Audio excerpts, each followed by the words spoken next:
ও ধীরেন রাম সিয়ারি এমনিতেও ফিকিসে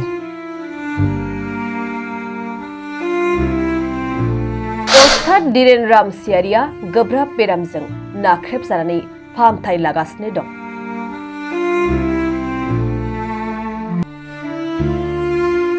दाउस्रि देलाय हारिमु आफादनि मोसामु फोरोंगिरि अस्ताद धीरेन राम सियारिया किडनीजों लोगोसे गुबुन गुबुन बेरामाव गोग्लैनानै मसलपुराव थानाय डक्टर रबि बर' जिल्ला सुबुंस्राय सावस्रि फाहामसालियाव फाहामथाय लागासिनो दं।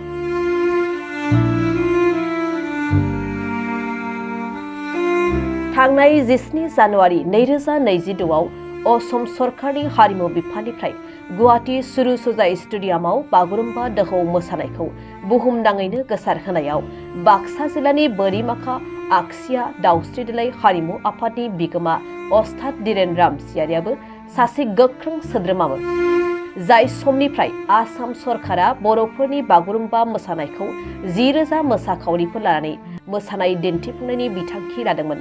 बै समनिफ्रायनो अस्ताद धीरेन राम सियारियाबो आसामनि दाब दाब जायगायाव थांनानै मावबादानि गेजेरजों मोसानाय फोरोंहैदोंमोन आरो बागुरुम्बा दोहौ मोसानाया जाफुंसारदोंमोन। नाथाय दुखुनांथाव बाथ्रादि अस्ताद धीरेन राम सियारि बिथाङा थांनाय 21 फेब्रुवारिनिफ्राय बाक्सा जिल्लानि सदर मसलपुराव थानाय डक्टर रबि बर' जिल्ला सुबुंस्राय सावस्रि फाहामसालियाव किडनीनि बेरामजों लोगोसे गुबुन गुबुन बेरामफोराव गोग्लैसोनानै दासिम फाहामथाय लानांगासिनो दं।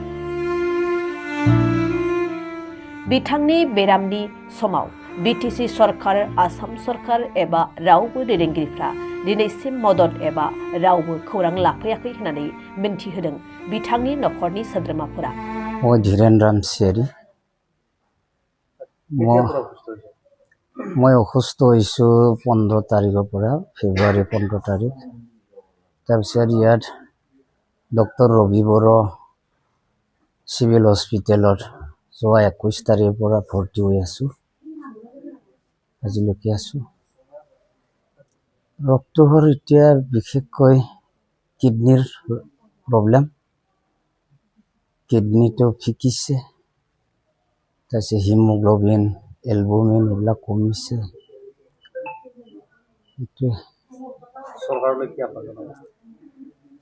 যিহেতু মই বাগৰুম্বা দহৌৰ এক্সপাৰ্ট কমিটিৰ মেম্বাৰ আছিলোঁ, গতিকে মই চৰকাৰলৈ আহ্বান জনাইছোঁ যাতে অসম চৰকাৰে মোক অকণমান ফিৰি চায়। সেইটোৱে, কোনো চৰকাৰী মানুহ অহা নাই। মই লোকেল MLA ফোন কৰিছিলোঁ, এখেতে আহিম বুলি কৈছিলে, আজিলৈকে দেখা দিয়া নাই।